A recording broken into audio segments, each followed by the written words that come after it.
오늘 점심 잘 드셨습니까? 오랜만에 그 햄을 먹고 햄 반찬이 있어서 너무 반갑더라고요. 또 그 큰 접시에다 이렇게 밥을 나눠서 먹고, 특히 오늘 대청부에서는 그 밥 먹으면서 같이 포럼하고 말씀 나누니까 분위기가 조금 더 좋더라고요. 그 대학, 특히 이제 우리 교회 대학 청년부들 특징이 조금 다 요즘 MBTI에서 I예요. 좀 소극적이고, 내가 다가가기보다는 그들이 내게 다가와 주면 이제 얘기하는 그런 분들이 많은데, 또 이렇게 같이 음식을 나누면서 교제하니까 참 좋았습니다. 보이지 않게 이렇게 수고하고 헌신해 주신 분들에게 너무나도 또 감사드립니다. 우리가 지금 에베소서를 계속 보고 있습니다. 에베소서를 우리가 이렇게 부분적으로 봤지만, 이렇게 전체적인 어떤 그림으로 봤을 때 어떤 자의적인 해석보다는 성경 자체가 우리에게 하고자 하는 그런 메시지들을 우리가 확인할 수 있었죠. 바울이 지금 에베소서를 쓴 목적은, 편지죠, 서신서를 쓴 목적은 하나님이 우리에 향한 그 은혜의 풍성함을 우리가 알아서 그걸 찬양하는 인생이 되도록, 그걸 위해서 편지를 썼습니다. 다시 말하면, 하나님의 은혜가 얼마나 놀라운 줄 아냐? 그게 지금 너와 함께하는 게 얼마나 큰 은혜인 줄 아냐? 그걸 알면 너는 찬양하는 인생이 될 거야. 우리가 하나님을 기뻐하는 게 하나님에게 있어서는 그게 영광이라고 말씀하십니다. 그리고 거기서 뿐만 아니라 오늘 7절이 추가가 됐죠. 이는 그리스도 예수 안에서 우리에게 자비하심으로써 그 은혜의 지극히 풍성함을 오는 여러 세대에 나타내려 하심이라. 그 은혜가 나만 즐겁고 끝나는 것이 아니라 하나님이 그 은혜의 풍성함을 나를 통하여서, 그 은혜를 기뻐하고 즐거워하는 나를 통해서 그것을 나타내시겠대요. 주체가 누구예요? 하나님께서 그 은혜의 풍성함을 깨닫게 하셔서 우리의 인생을 통하여서 우리 후대들에게, 또 다른 사람들에게 그거를 나타내시겠다, 지금 그렇게 얘기하십니다. 그걸 보고 이제 망대라고 하거든요. 지금 이번 달 주제가 망대를 세우라였죠. 망대는 자기 속이 텅 비었고 겉으로만 빛을 발하는 것이 아니라 내 안에 충만한 그 빛을 가는 곳마다 이제 비춰서 살려내는 것이 망대의 축복이자 망대의 원리입니다. 근데 우리가 이제 오랜 지금 한 30-40년 가까이 이 전도 운동을 계속 쫓아오면서 훈련도 많이 받고 뭐 여러 가지 다 해봤고, 한때 나도 영접도 많이 시켜봤고 다락방도 하고 다 해봤는데, 문제는 뭐냐면 그렇게 했는데 나는 행복하지 않더라는 거죠. 나는 만족이 없고, 뭔가 현장에서 역사 일어날 땐 즐겁고 변화가 일어날 땐 즐겁고 좋은데, 그렇게 하고 터벅터벅 집으로 돌아왔을 때, 내 가정으로 돌아갔을 때 뭔가 모를 공허함과 불안함은 여전하더라는 거죠. 왜 그런 간극이 벌어지는 걸까요? 그러니까 내 삶 속에는 열매가 일어나고 잘한다고 하니까 이제 점점 내가 아닌 가면을 이제 쓰기 시작하는 거죠. 자꾸 잘 돼야 되니까요. 그리고 내가 또 다른 사람들에게 사역하고 가르치는 입장이 되다 보면 자꾸 이제 내가 힘든 얘기를 못 하죠. 나 잘하고. 근데 진짜 실제 나는 허하고 기쁨이 없고 감사가 안 되고요. 그렇게 해서 계속 열매가 계속 잘 일어나면 좋겠는데, 어느 날 열매가 일어나지 않으면요, 괜히 똑같이 이렇게 뭐 포럼을 해서 누구는 막 생명운동 일어난다는 이야기가 옛날에는 야 감사하다로 들려야 되는데 잘났다 이렇게 들리는 거죠. 왜 난 안 일어나지? 저는 그런 모양들이 왜 일어날까를 참 많이 고민을 했습니다. 근데 에베소서를 읽으면서 저는 그런 부분들이 참 많이 답을 얻은 것 같습니다. 왜냐하면 우리 인생 자체가 사실은 우리 인생의 제1된 목적, 소요리 문답에도 나오죠. 하나님을 기뻐하고 하나님을 영화롭게 하는 것이 우리 인생의 목적입니다. 내 삶 속에 열매가 있고 없고 이전에 하나님을 기뻐하는 것, 하나님의 선하심을 내가 인정하는 것. 근데 여러분, 이거 되게 힘든 내용이에요. 그렇죠? 하나님이 선하십니다. 아멘, 맞죠? 나쁜 하나님은 아니니까요. 근데 여러분들의 삶 속에서 일어나는 어떤 문제와 사건 앞에서 이거 하나님 선하다고 얘기할 수 있습니까? 이게 뭐가 선한 건데요? 선하신 하나님이면 우리 가정 좀 행복하게 해주시던가, 불화가 없게 해주시던가, 그렇죠? 안 아프게 하던지, 경제적으로 축복을 많이 주셨으면 좋겠잖아요. 그렇죠? 하나님, 내가 돈 주면 내가 다른 짓 할까 봐요. 난 안 해요. 나는 진짜 복음 위해서 난 하려고 하는데 하나님 왜 이러십니까? 머리로는 알겠는데 그게 인정이 되지가 않죠. 사실은 그 부분이 정말 우리가 그리스도로 죽고 그리스도로 다시 살아난 새 생명이 도전받는 도전 과제입니다. 사실 그게 진짜 본 게임이고, 제가 강조하고 싶은 것은 우리가 죄인에서 의인되는 그 순간에 예수 그리스도는 사실 우리의 어떤 믿음의 수준과 상관없이 하나님의 일방적인 은혜로 우리를 붙들어 주신 겁니다. 그리고 이제 시작하는 거죠. 이제는 너의 안에 있는 그 은혜를 너가 알아서 그것을 믿고 붙잡아서 그 은혜의 풍성함을 내가 나타낼 거야, 망대로 쓸 거야, 이렇게 얘기합니다. 오늘 우리가 성찬식을 했죠. 어떤 사람들은 이미 구원 받았는데 무슨 성찬식이 중요하냐, 성찬 받는다고 성찬식 한다고 구원 받냐, 이렇게 얘기를 하는 사람들도 있습니다. 그러나 여러분들이 아셔야 될 게, 성찬은 구원 받으려고 하는 게 아니라 구원 받은 자가 하는 게 성찬입니다. 성찬 예식도 매우 중요합니다. 초대교회 성도들은 매일 모일 때마다 했고요. 사실 우리가 자주 하려고 노력해야 되는 게 맞고요. 예식도 중요하지만 그 의미는 더 중요합니다. 우리 고린도전서 11장 한번 찾아볼까요? 고린도전서 11장 23절에서 26절.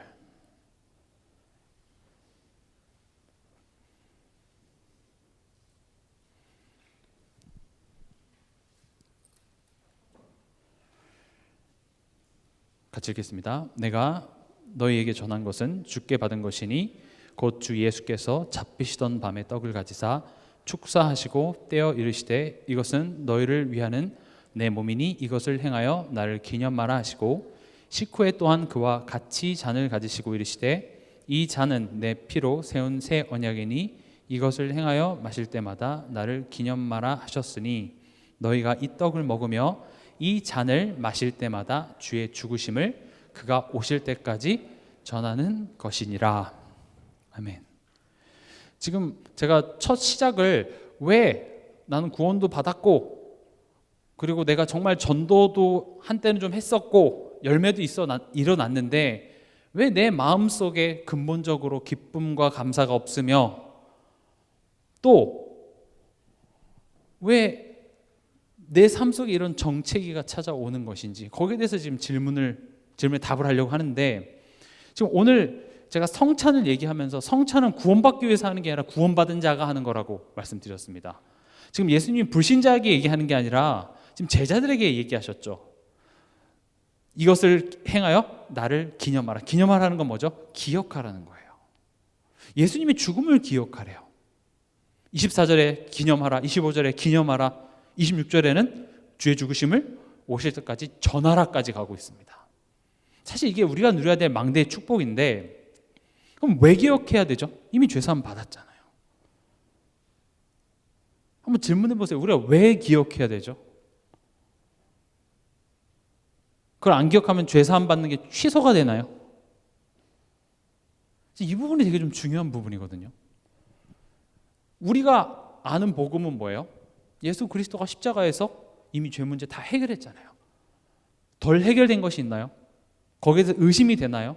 아니죠. 이미 우리의 모든 문제는 십자가에서 완전히 해결된 것이 맞습니다. 과거, 현재, 미래 모든 문제가 해결된 게 맞는데, 그럼 왜 이걸 기억해야 되냐는 거죠. 이미 죄사함 받았는데. 이제 이 내용을 알기 위해서는 죄에 대한 이해가 필요합니다. 제가 오늘 중고등부 예배 때도 죄에 대해 설명하면서, 우리가 죄를 지은 시점이 언제냐 이렇게 물어봤어요. 여러분들에게 있어서 죄 지은 시점이 언제라고 생각합니까? 이제 아담과 하와가 선악과 따먹은 그 순간이겠죠. 그래서 죄 지은 시점 할까, 이제 선악과 이렇게 얘기를 해서, 그러면 딴 순간인가요? 아니면 한 입 베어 먹은 순간인가요? 아니면 그 씹는 순간인가요? 아니면 식도에 넘어가는 순간? 아니면 위에 지장에 닿았을 때 어디쯤이 죄 지은 시점이죠? 그러니까 한 랩런트가 이게 목구멍이 넘어갈 때래요. 그래서 그럼 먹고 해서 내면 하나님이 죄 이렇게 안 지었네 이렇게 되는 건가요? 죄가 뭐죠? 그렇게 생각해 본 적 없나요? 그러니까 죄를 지으면 그 시점이 있을까요? 언제 졌다라는 게. 쳐다볼 때 졌나요? 아, 먹고 싶다. 마음 먹었을 때 지은 건가요? 사실 죄는요, 하나님께 대하여 지은 거예요. 선악과랑 하는 차원이 아니라, 그러니까 관계적인 문제인 거예요. 무슨 말이죠? 하나님이 먹지 말라 그랬어요. 그럼 그 하나님을, 좋으신 하나님으로 그 관계가 어땠냐면, 먹지 말라 그러면 아, 먹으면 안 되는 거구나 이렇게. 그리고 먹을 필요를 못 느꼈고요. 동산 모든 나무의 실과 너가 임의로 먹되 그거 먹지 말라고 얘기한 거죠. 그렇게 한 가지 메시지가 있었어요. 한 가지 기준이. 근데 사단이어서 어떻게 했어요? 또 다른 기준을 넣어주죠. 어떤 기준이요?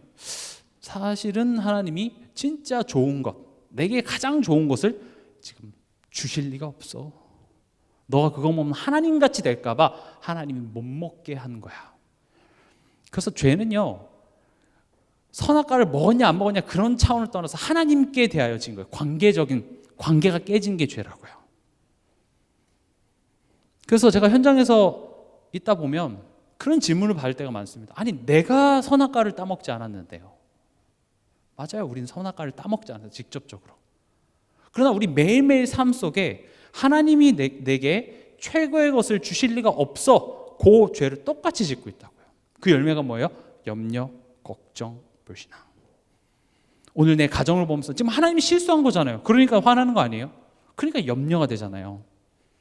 그걸 왜 했냐 물어보는 게 아니라 그래서 우리가 죄인이라고 얘기를 하는 겁니다. 그리고 또 이 죄의 특징이 뭐냐? 하나님으로부터 독립을 합니다. 이제는 하나님이 필요가 없어요. 내가 주인이 되는 거예요. 그걸 우리는 나 중심이라고 하죠. 우리가 선악과를 따먹지 않았지만 그 모양이 우리 삶 속에 매일 일어나고 있어요. 아침에 일어나면 딱 그거예요. 아침에 오늘 하루도 주가 주신 구원과 그 사랑에 감사하면서 일어나십니까? 오늘도 하루가 시작되는 오늘 또 어떻게 하지? 짜증과 원망과 불평과 또 내가 주인된 삶으로, 말씀은 알죠. 근데 또 나의 기준, 그 두 가지가 내 삶 속에 항상 공존하는 삶을 삽니다. 그걸 보고 성경은 모든 사람이 죄를 범하였음에 하나님의 영광에 이르지 못하다니. 이게 우리가 죄인이라는 것입니다. 근데요, 하나님은요, 하나님의 우리가 성품을 알아야 되는데 하나님은 사랑의 하나님이시지만 동시에 공의의 하나님입니다. 하나님은 말씀을 번복하지 않으십니다. 하나님은 죄를 싫어하십니다. 그래서 반드시 죄에 대해서 그 대가가 뭐예요? 사망입니다. 그 하나님의 주장은 지금도 유효합니다. 그래서 은혜 아래 있지 않고 죄 아래 있는 사람은 허물과 죄로 죽은 너희죠. 지금 제가 왜 이야기를 하냐면 십자가를 설명하려고 그래요. 쉽게 말하면 하나님은요, 우리 구원하시기 위해서 십자가 안 해도 돼요. 그냥 하나님이 네 용서해 줄게. 야, 그냥 선악 없던 일로 하자. 그렇게 하셔도 되거든요. 근데 하나님의 성품 자체가 그렇게 말을 번복하는 하나님이 아니에요. 먹으면 정령 죽으리라 했을 땐 정말 그 말은 하나님 스스로도 그거를 번복하지 않으세요.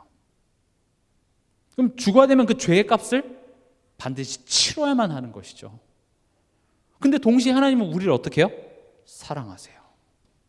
그럼 하나님의 공의와 하나님의 사랑, 그 두 가지를 동시에 실현하는 방법이 뭐였어요?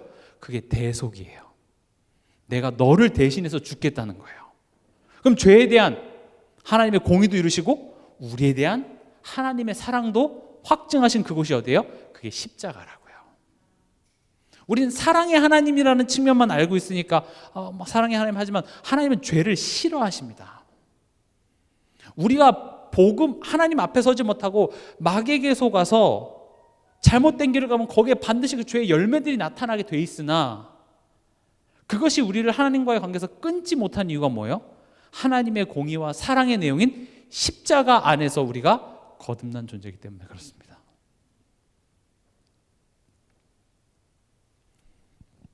그러면 십자가 안에서 다 끝났는데 우리 삶 속에 아직까지도 이런 죄성, 우리 체질들이 자꾸 나오는 것이죠. 우리가 믿음을 얘기합니다. 믿는 성도들에게 강조하는 믿음은 내가 죄인 되었을 때 믿는 믿음과는 조금 다른 내용입니다. 뭐 내용은 같지만 내가 죄인 되었을 때 예수를 내가 믿어서 내가 어떤 머리 빠글빠글한 아줌마가 우리 집에 초인종 누르고 문 닫으려니까 발 딱 넣어가지고 구원에게 설명해서 마침 그때 내가 좀 힘들었는데 그 내용이 막 와닿고 해서 내가 믿고 하도 전화 와서 교회 가자 그래서 교회 갔는데 은혜 되고 그렇게 해서 내가 이제 하나님 자녀가 됐단 말이죠. 내가 결단하고 내가 교회 간 거예요. 그래서 나는 그때 내가 영접했습니다. 내가 그때 예수를 믿었습니다 했는데 웬걸요? 신앙생활을 하면 할수록 내게서 믿음이라는 것, 선한 것이 나오지 않는다라는 걸 알게 되는 거죠. 이미 십자가에서 다 끝났고 다 해방됐는데 또 내 삶 속에서 뭐예요? 계속 죄를 짓고 있는 나의 모습을 보면서 내가 구원받았나 못 받았나를 헷갈리라는 것이 아니라 이 모든 것이 하나님의 은혜였다라는 것을 이제 깨달아가는 거죠. 그걸 보고 하나님을 알아간다 그러는 거거든요. 우리 신앙은 계속 그렇게 하나님을 알아가고 하나님과의 그 신뢰가 쌓아가는 것이 결국은 신앙생활이거든요. 왜 우리를 구원하셨죠? 결국 원래 하나님과 우리와의 그 관계를 회복하시고 우리가 하나님의 기쁨이 되고 하나님 우리의 찬송이 되는 그 관계를 회복하시기 위함인데, 우리가 믿는다는 걸 머리로만 알고 인정하는 것만을 믿음이라고 생각하는데 진짜 믿음은요, 삶 속에서 정말 하나님을 신뢰하는 것까지가 믿음이라는 거예요. 여기가 힘든 거예요. 제가 출애굽 사건을 놓고 한번 설명을 해볼게요. 애굽에서 출애굽할 때, 오늘도 6월절 얘기하셨죠. 애굽의 종되었던, 다시 말하면 우리가 사단과 죄의 종되었던 우리의 모습을 지금 그렇게 나타내는 거죠. 거기서 빠져나올 때 복잡한 이야기가 필요가 없고 어차피 알아들을 수도 없었어요. 그래서 뭐만 얘기했어요? 문설주에 피 발라. 그 피에 뭐 왕, 제사장, 선지자, 앞으로 십자 몰라요. 피 발라. 일단 피 발라. 그리고 그 피 바른 집에 어떻게 해요? 들어가면 살아. 저는 저희 집안이 불교 집안이라서 일단 들어오면 살아 이렇게 되는 거죠. 들어와.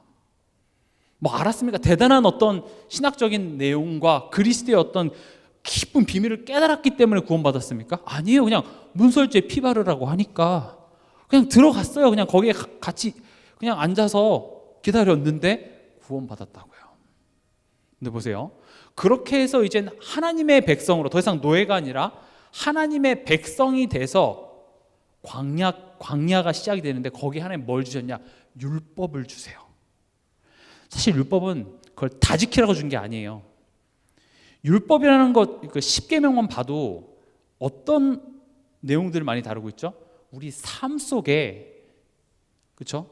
우리가 하나님과 그 관계적인 측면에서 통로가 되는 것들, 사단의 통로가 되는 것들에 대해서 얘기를 하고 있어요. 즉 율법은 우리 삶 속에서 하나님과 맞지 않는 것들을 다 지적하고 있어요.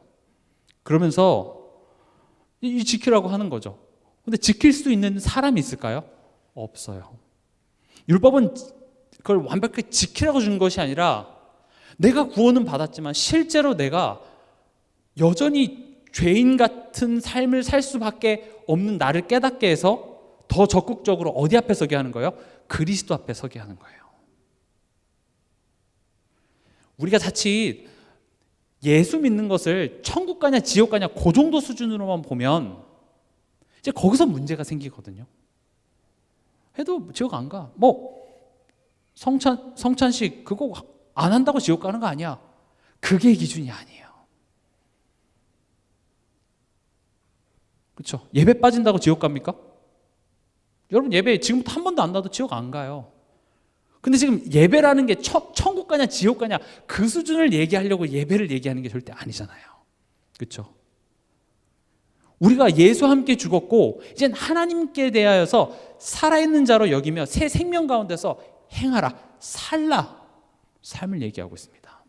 제가 무슨 말씀을 드리고자 하냐면 우리 삶 속에 켜켜이 녹아들어져 있는 그 죄의 본성을 하나님이 우리의 삶과 함께 하시면서 그것들을 철저하게 내가 그리스도의 은혜가 필요한 존재임을 자꾸 드러내게 하셔서 더욱더 이제는 내가 죄인에서 의인되는 그 순간은 나의 의지와 상관없이 하나님이 붙잡으셨지만 이제는 내가 인격적으로 그 그리스도의 은혜를 알고 믿고 누리고 그것을 붙잡아서 더욱더 그리스도인다워지는 거죠. 그 관계예요. 우리가 스스로 막 하나님은 선하시고 하나님은 실수가 없으시고 그걸 내 힘으로 아무리 고백하려고 해도 진짜 실수한 것 같아요, 하나님이. 그런 순간이 많아요. 근데 그런 이야기, 그게 죄라고 얘기하는 이유가 그러기 때문에 나는 그리스도 아니면 나는 소망이 없습니다. 그래서 구원받은 성도일수록 더욱더 그리스도를 더 붙잡게 돼 있다고요. 불신자, 막 귀신에 시달리는 사람만 그리스도 마렵고가 아니라 신앙생활이 10년, 20년, 30년 평생 신앙생활 깊어지면 깊어질수록 더 그리스도에 갈급해요. 나 예수 아니면 안 돼. 그게 지금 성경이 말하는 거예요. 내가 예수 믿었기 때문에, 난 복음 알기 때문에 방탕한 삶으로 가질 수가 없어요. 그럼 복음 모르는 거예요.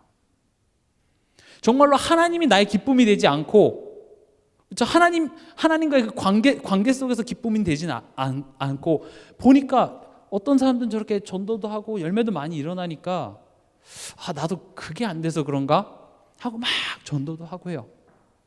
그리고 증거도 일어나요.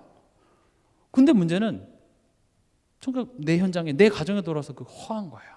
근데 그 허한 게 하나님으로 채워지지 않으니까 뭘로 채웁니까? 세상 것으로요. 그래서 복음 안에서의 어떤 되게 수준 낮은 윤리적인 타락들이 거기서 나오는 거예요.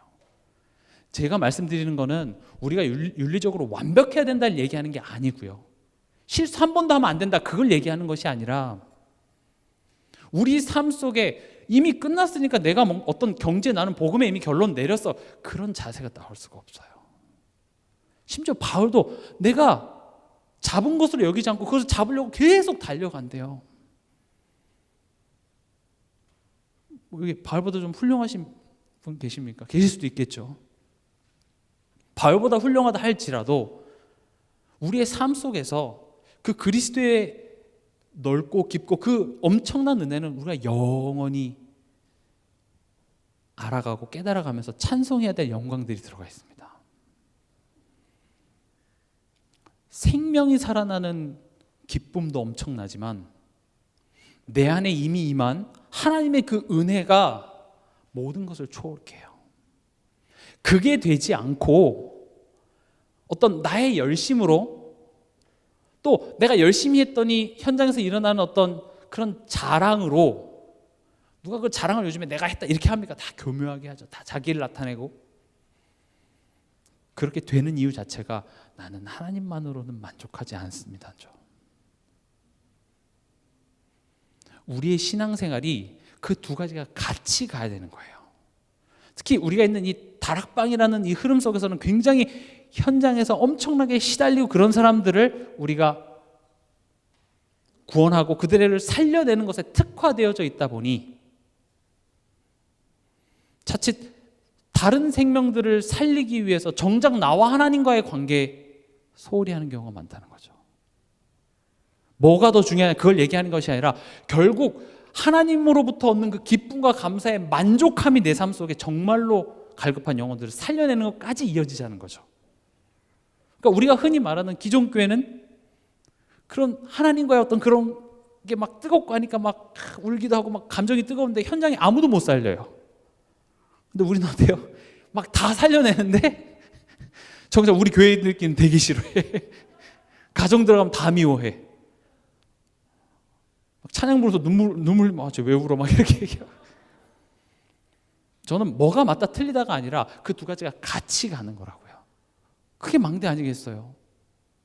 나는 하나님으로 만족하고 좋고, 그런데 내 삶 속에 그거 몰라 죽어가는 영혼들에게 아주 정확한 복음을 선포해서 그들을 살려내고, 내 삶 속에 증거가 있건 없건 그거 상관없이 나는 하나님 한 분만으로 만족하고, 저는 많이 봤습니다.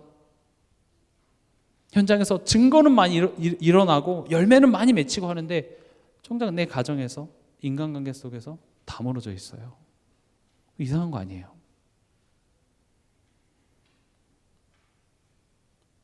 복음은 절대 그렇게 편향적일 수가 없어요. 다 같이 모두를 살려내는 겁니다. 그러기 위해서 우리가 믿음이란 무엇인지 올바로 이해하는 것이 중요합니다. 그래서 우리가 했던 성찬식은 어떤 의미가 있냐? 회개라는 의미가 있습니다. 제가 여러분들 질문 한번 해볼게요. 회개가 죄를 사하여 줍니까? 십자가의 대속의 능력이 죄를 사하여 줍니까? 이거 헷갈리시면 안 돼요. 회개하는 행위가 죄를 사하게 해줄까요? 아니면 십자가의 대속의 피가 우리의 죄를 사하게 해주는 걸까요? 당연히 후자죠. 회개는 죄를 사는 방법이 아니라 그 십자가의 능력을 의지하는 거예요. 내가 돌이키는 거라고요. 내가 내 삶 속의 연약함 앞에서 복음이니까 괜찮아가 아니라 그런 죄밖에 지을 수 없는 나의 연약한 모습을 내가 깨닫고 오늘도 내가 그 그리스도께로 내가 돌리는 모습이 회개라고요. 근데 그 회개의 내용이 성찬식에 들어가 있어요. 나 이미 구원 받았는데요. 나 뭐 괜찮아요. 뭐 예수님 이미 다 끝나. 그런 개념이 아니라 하나님, 내가 하나님 자녀임에도 불구하고 이번 한 주간 내가 또 원망할 수밖에 없었어요. 불평할 수밖에 없었습니다. 하나님 없이 내가 또 살아보려고 내 뜻대로 했지만 그래서 나는 더욱더 그 그리스도의 십자가의 능력 아니면 저는 안 됩니다. 그 죽음을 기억하는 거죠. 그리스도와 함께 저는 죽었습니다. 이젠 예전의 내가 아닙니다. 하나님, 예수를 죽은 자 가운데 살리신 그 성령의 능력으로 나를 회복하여 주시옵소서. 우리 삶 속에 계속 일어나야 되는 거죠. 그래서 저는 믿음을 하나님의 은혜에 대한 우리의 반응이라고 말씀드렸습니다. 하나님의 은혜, 하나님의 사랑이 가장 진하게 드러난 내용이 뭐예요? 그게 예수 그리스도잖아요. 뭐가 하나님께 영광입니까? 뭐가 하나님을 만족시켜 드릴 수 있습니까? 여러분들이 뭘 해서 하나님을 만족시켜 줄 수 있다고 생각하십니까? 인간은요, 절대 하나님을 어떤 방법으로도 만족시킬 수 없는 존재입니다. 그걸 칼빈은 인간의 전적 부패라고 되어 있습니다. 그냥 존재 자체만으로도 하나님을 진노케 했던 우리예요. 가만히 숨만 쉬어도요. 그럼 우리가 뭘 해야 하나님을 기쁘게 하겠습니까? 우리 힘으로는 기쁘게 할 수 있는 게 없어요. 근데 하나님이 얘기하셨습니다. 내가 하나님이 세상을 이처럼 사랑하사 독생자를 주셨으니 누구든지 저를 믿는 자마다, 다시 말하면 내 은혜에 반응하는 자가 내 기쁨이다, 이렇게 얘기하는 거죠. 마치 부모가 그 자녀가 뭐 세계에서 공부 제일 잘하고 세계에서 돈 제일 많이 벌어야 그게 부모를 기쁘게 하는 게 아니라 그냥 그 부모의 자녀에 대한 그 마음에 자녀가 반응하는 게 부모에게 영광이듯이 하나님은 우리에게 뭔가 대단한 업적, 전도 한 1000명씩 해내고 그게 나쁘다는 게 아니라 그런 어떤 업적을 쌓아야지만 거기에 비례해서 우리를 바라보시면서 기뻐하시는 차원이 아니라 내가 너에 대한 그 마음, 그 예수 그리스도예요. 그 예수 그리스도의 그 은혜를 우리가 알고 거기에 반응하는 게 하나님은 기쁘다는 거죠. 그게 부모에게는 어린 갓난 아기가 이제 응애응애 하다가 이제 엄마 이거랑 똑같다니까요. 우리 믿음은 이렇게 수준 높지가 않아요. 일주일 내내 시달리다가 오늘 주일라서 그래 맞아 그리스도 거기 하나님 기뻐하세요. 그래 그거야. 근데 이제 한 고3 된 아이가 엄마 이러면 안 되겠죠. 거기 안에서 계속 자라나야죠. 우리가 정말 그런 하나님과의 관계 속에서 하나님과의 어떤 신뢰가 자라났을 때 우리는 진짜 현장 살릴 수 있습니다. 정말로 영적인 문제에 정말 시달린 그런 사람들 우리는 회복시킬 수 있습니다. 정말 우리 동산교회의 평신도들이 살아나서 정말 현장에서 귀신 들린 자, 영적인 문제에 시달린 자 예수 그리스도 이름으로 살릴 수 있는 그런 힘 있는 사람이 되기 위해서는 하나님과의 관계가 정말 끈끈이 회복되어져야 돼요.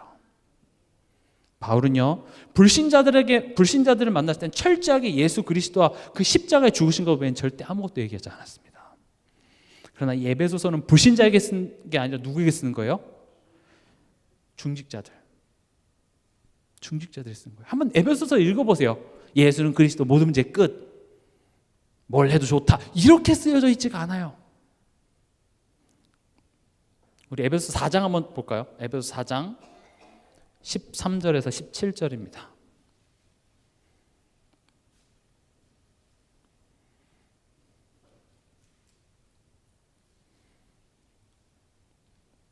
같이 읽겠습니다.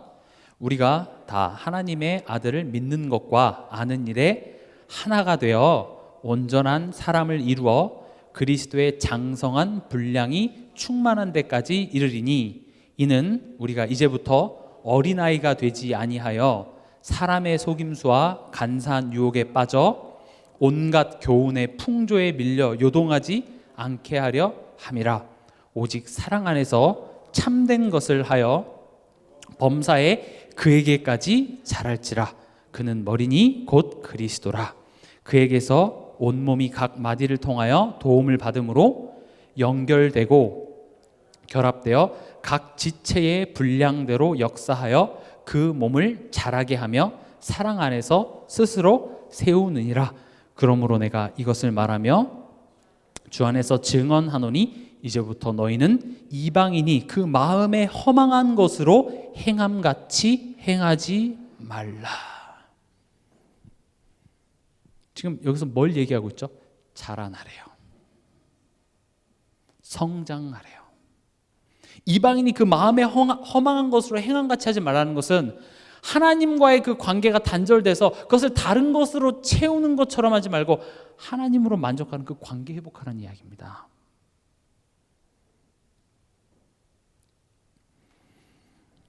아까 제가 앞서 설명드렸다시피 죄는 하나님이 내게 항상 최고의 것을 주신다라는 것 인정하지 못하는 게 죄며 또 동시에 하나님으로부터의 독립입니다. 하나님께 의존적이지 않아지는 것. 하나님 이제 구원해 주셔서 감사합니다. 이젠 제가 한번 잘 살아볼게요. 그거 죄예요. 신앙이 성숙하면 성숙할수록 우리는 더욱더 하나님께 의존적이어야 돼요. 그리스도께 의존적이어야 된다고요. 그래서 예수님이 말씀하셨죠. 이 어린아이들 같아야지 천국에 갈 수 있대요. 그 말은 얘네들처럼 순수해야지 그런 게 아니라 아이들은 의존적입니다. 그리고 그 내용 다음에 누가 찾아와요? 부자 청년이 찾아와요. 부자 청년 돈도 많고 권력도 있고 믿을 게 너무 많아요. 그래서 굳이 하나님을 의존해야 될 필요 없는 그 두 가지가 비교가 되죠. 어린아이 같이 갔다라? 그럼 어린아이는 죄가 없단 말입니까? 그게 아닙니다. 의존적이에요. 나는 하나님 없으면 안 돼요. 여러분 신앙생활 한 3, 40년 되면 내가 거의 하나님 비슷하게 되죠. 하나님 다 합니다. 뻔하잖아요. 무슨 목사님 본문 제목만 봐도 오늘 어떤 식으로 설교하겠다 다 알죠. 사람을 판단하고 이게 맞냐 저게 맞냐. 아니에요. 우리는 하나님 의존적이에요. 비판하지 말라 정죄하지 말라 하는데 또 비판하는 하나님 나는 그리스도 의지해야 돼요. 그게 진짜예요. 그래서 점점 하나님에게 대해 우리는 어린아이 같이 아까 또 어른이 되라고 했는데 의존적인 측면에서는 어린아이가 돼야 돼요. 항상 그 아이가 부모의 젖을 사모하듯이 내가 신앙생활을 오래 했고 내가 복음의 훈련을 많이 받았다고 해서 나 다 아니까 말씀을 안 듣는 쪽으로 가는 게 아니라 더 사모하게 된다고요. 더 예배 자리, 더 기도하려고 하고. 그래서 의무적인 게 아니라 그게 기쁨이 되는 거예요. 우리 교회에서 알게 모르게 숨은 곳에서 이렇게 헌신하신 분들 계시거든요. 그분들한테 이거 왜 하십니까? 물어보면 이걸 해요. 우리 자녀가 복을 받지. 그러는 분 저는 한 번도 못 봤어요. 다 뭐라 그래요? 좋아요 그냥. 하나님이 좋아요. 이 의무가 아니라니까요. 그래서 제가 아까 대학 청년부 때도 그런 예화를 들었습니다. 이제 결혼기념일 날 남편이 결혼기념일을 깜빡한 거예요. 근데 마침 핸드폰에 알람을 딱 해놔서 늦기 전에 알아차린 거죠. 그래서 이제 퇴근하자마자 미친 듯이 꽃집에 달려가서 꽃을 사갖고 와서 집에 들어가서 부인한테 딱 주면서 뭐라고 말합니까? 부인이 웬 꽃이야? 하니까 사오래매. 그럼 받는 순간 기분이 어때요? 주실 말지. 사오래매, 주래매. 여러분 왜 이 자리에 오셨습니까? 오래매. 특별 새벽기도 왜요? 하래매. 헌금 왜 합니까? 하래매. 그건 사귐이 아니에요. 받는 사람도 기분 나쁘고 주는 사람도 힘들고. 우리가 하나님과의 관계에서 그래야 되겠습니까? 목사님이 하라 그래서 뭔가 안 하면 저주받을 것 같고 헌금 안 했다가 어디서 더 구멍이 나서 막 다리라도 하나 다치면 그거 보라면서 해야 되겠네. 사랑 안에서 맺혀진 그 관계 속에서 그런 일이 있을 수가 있겠냐는 거죠. 없죠. 여러분 하나님 사랑하시죠? 근데 좋아하진 않잖아요. 맞지 않습니까? 사랑은 해요. 사랑이 더 진한 표현이긴 한데 우리가 사랑이라는 말 너무 많이 쓰다 보니까 하나님을 사랑은 하는데 좋아하진 않아요. 왜냐? 좋아하는 사람이랑은 자꾸 시간을 보내고 싶거든요. 어때요? 여러분 자꾸 이렇게 하나님의 말씀을 듣고 싶어서 사모가 되십니까? 안 좋아요. 그리고 의무적으로 꽃을 사다 자꾸 뭘 해야 돼 교회에다가. 굉장히 싫은 거예요. 그게 우리와 하나님과의 지금 관계의 현주소예요. 우리가 자라나야 되는 것은 강요가 아닙니다. 그걸 해야 복 받고 안 받고 하는 수준이 아니라 하나님이 좋아서요. 그 은혜가 감사해서 저는 확신합니다. 우리 교회에 지금 우리 교회가 돌아가는 게 한두 사람의 헌신으로 돌아가는 것이 아니라 보이지 않는 곳에서 드러내지 않고 헌신하시는 분들이 많아요. 지금까지 온 것도 그렇고 지금 제가 보니까 다 이 자리에 앉아 계신 분들이에요. 사실은 그런 분들의 헌신. 여러분들 이거 하면 하나님 복 주실 거야 이렇게 해서 하셨습니까? 박 장로님이 이렇게 막 교회 이렇게 뭐 고치시면서 이걸 해야 우리 요한이가 잘 되지 이런 생각 하셨을까요? 아니에요. 그냥 하나님이 좋아서 하나님의 그 은혜에 내가 그냥 반응하는 거예요. 하나님이 뭘 좋아하실지 몰라서 뭐 꽃이라도 하나님께 드려야 되겠습니까? 그냥 난 하나님이 좋으니까 거기에 대해 내가 반응하는 것이죠. 새벽에도 보면 뭐 누가 시키지 않아도 항상 오시는 분들 계시죠. 그런 분들도 내가 새벽 기도 난 믿음 좋고 너는 새벽 기도 안 하니까 너는 믿음 없다 이런 식이 아니잖아요. 그냥 내가 좋아서요. 저는 새벽 기도 좀 합니다. 이걸 뭐 붙이고 다닙니까? 아니에요. 그게 자랑이 되지가 않고 남을 비판하는 도구로도 쓰이지 않아요. 그냥 내가 좋아서요. 우리는 그런 자리까지 가야 돼요. 그럼 누가 잘하냐 못하냐도 없죠. 그렇게 하나님이 좋아서 내가 헌신하고 봉사하고 교회 연약한 성도들 내가 먼저 찾아가고 그게 하레메가 아니라 하나님이 좋았어요. 그게 회복되어져야 돼요. 그게 건강한 교회의 모습이고 그것이 오늘 7절에 이는 그리스도 예수 안에서 우리에게 자비하심으로써 그 은혜의 지극히 풍성함을 오는 여러 세대에 나타내려 하심이라 이겁니다. 하나님은 우리를 망대로 만들어서 우리 안에 그 빛을 선명하고 풍성하게 만들어서 그 우리의 빛을 나타내시겠대요. 그래서 저는 여러분들이 헌신, 열심 이전에 하나님과의 관계부터 진하게 회복하시기 바랍니다.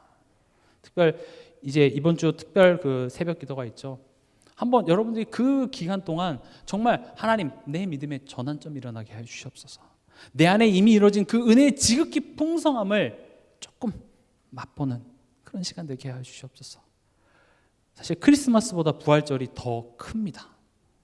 크리스마스는 세상에서 막 산타하고 막 그래서 축제 같은 분위기지 진짜 복음 성경적으로 그리스도인에게 있어서는 부활절이 최고의 행사입니다.